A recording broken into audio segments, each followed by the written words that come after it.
فرمایا کہ سفر کچھ نہیں ہے. یعنی کچھ لوگ کہتے ہیں یہ جو سفر کا مہینہ ہے یہ بہت ہی سخت مہینہ ہوتا ہے اور ان دنوں کے اندر سفر نہیں کرنا چاہیے، ان دنوں کے اندر شادی نہیں کرنی چاہیے، ان دنوں کے اندر اگر شادی کی جائے تو وہ شادی کامیاب نہیں ہوتی، اس لیے کہ یہ مہینہ منحوس ہے. میں آپ کو بتاتا ہوں کہ اس سفر کے مہینے میں سیدنا علی کی شادی حضرت سیدہ فاطمہ سے ہوئی ہے. بتاؤ اس سے کامیاب کوئی شادی ہو سکتی ہے؟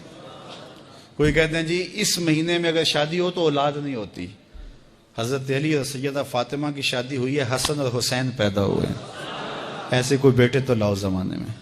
حضرت زینب رضی اللہ تعالی عنہا اور حضور کی شادی ماہ صفر المظفر میں ہوئی ہے. اس لیے ہمارے علماء اس کو خالی سفر کا مہینہ بولنے کے بجائے صفر الخیر یا صفر المظفر کے نام سے پکارتے ہیں، یعنی کامیابی کا مہینہ، خیر کا مہینہ. تو یہ محض لوگوں کی اختراعات ہیں. تو جس طرح باقی مہینوں میں شادی کرنے میں کوئی حرج نہیں تو سفر کے مہینے میں بھی شادی کرنے میں کوئی حرج نہیں. آقا کریم نے فرمایا یہ بدشگونی لینا یہ شرک ہے، اللہ کے توکل کے منافی بات ہے. اس لیے جاہل لوگوں کا کام ہے کہ لوگوں کو اوہام میں وسوسوں میں مبتلا رکھیں، ضعیف الاعتقادی قائم رہے تاکہ کچھ لوگوں کا کام چلتا رہے. لیکن اللہ کے محبوب جو دین لے کر آئے اس میں اس کو علامت شرک بتایا گیا. یہ جو بدشگونی ہے یہ فرمایا تمہارے اندر کا وسوسہ ہے، اور جب کوئی بندہ اندر سے ضعیف الاعتقاد ہوتا ہے تو پھر یہ چیزیں اسے پیش آتی رہتی ہیں، اس کو یہ سمجھتا ہے ہاں اسی وجہ سے ہو رہا ہے. تو یہ چیزیں انسان کی زندگی پر بہت زیادہ اثر انداز ہو. اللہ مجھے آپ کو اپنی رحمتوں کے حصار میں رکھے. کاش کہ ہم کتاب اللہ کو اپنی زندگی اور اپنے شب و روز میں خضر راہ بنا لیں. اور یہ کتاب سراپا ہدایت ہے، سراپا نور ہے، اجالوں کی نقیب ہے. یہ کتاب جہاں کتاب اللہ کے ساتھ وابستہ ہونے کا حکم نامہ دیا، وہاں اہل بیت کی محبت کا سبق بھی سکھایا. حضرت اسامہ بن زید بن حارثہ رضی اللہ تعالی عنہ فرماتے ہیں میں حضور کی خدمت میں حاضر ہوا، میں نے حاجت کہی، حضور نے حاجت پوری کر دی. لیکن میں نے ایک منظر دیکھا کہ حضور نے جس چادر کی بکل کی تھی وہ چادر اطراف سے جنبش میں ہے جس طرح اندر کوئی ہو. تو مجھ سے نہ رہا گیا، میں نے پوچھ لیا، میں نے کہا حضور اس چادر کے اندر کیا ہے؟ فکاشفہ ہو. تو حضور نے چادر کھول دی. کہتے ہیں جب چادر کھولی تو میں نے دیکھا ایک پہلو سے امام حسن لپٹے ہیں، ایک پہلو سے امام حسین لپٹے ہوئے.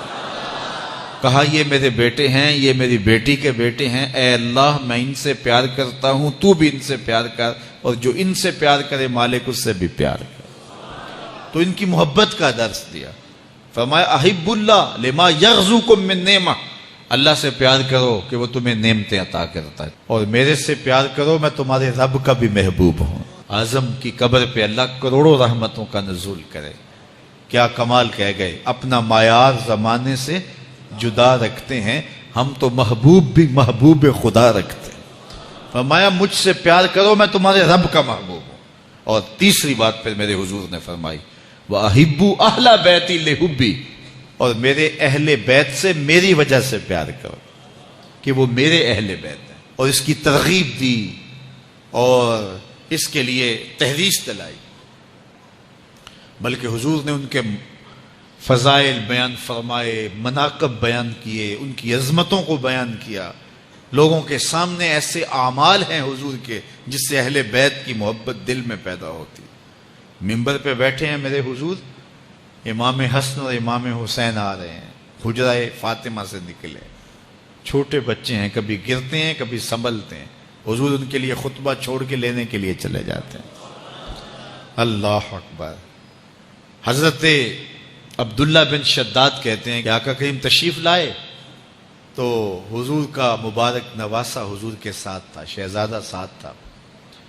نماز کا وقت ہوا، اقامت ہوئی، حضور نماز پڑھانے کے لیے کھڑے ہوئے. تو جب سجدے میں گئے تو حضور نے سجدہ اتنا طویل کر دیا کہ صحابہ کو لگا جیسے اللہ کا امر آ گیا ہے، یعنی حضور علیہ السلام وصال کر گئے یا پھر حضور پر وحی کا نزول ہو رہا ہے.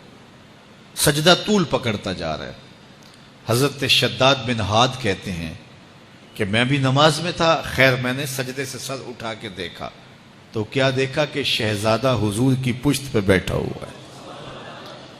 خیر نماز ختم ہوئی تو صحابہ نے عرض کی یا رسول اللہ ہم تو سمجھے تھے شاید اللہ کا امر آ گیا یا وحی کا نزول ہو رہا، تو آقا کریم علیہ الصلوۃ والسلام نے ارشاد فرمایا کہ یہ میری پشت پہ بیٹھا تھا۔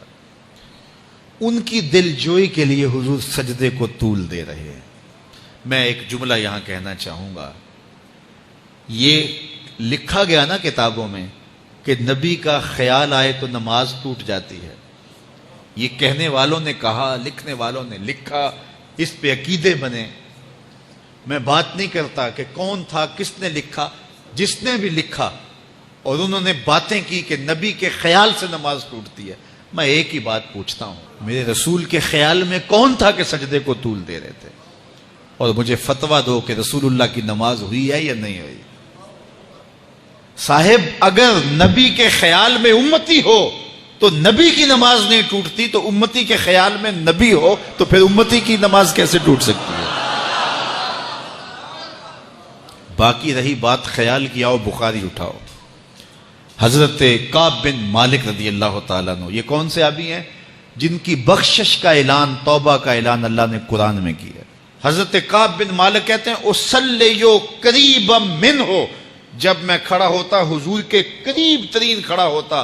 کیوں قریب کھڑا ہوتا؟ فَأُسَارِقُهُ النَّظْرَ، اس لیے کہ نماز بھی پڑھتا رہتا، چوری چوری حضور کی دید بھی کرتا رہتا، نماز بھی ہوتی رہتی، رخ مصطفیٰ کی دید بھی ہوتی رہتی۔ حضور نے سجدہ لمبا کر دیا حسین کے لیے اور منبر چھوڑ دیا، پھر حسین نے بھی اس کی لاج نبھائی نہ کربلا۔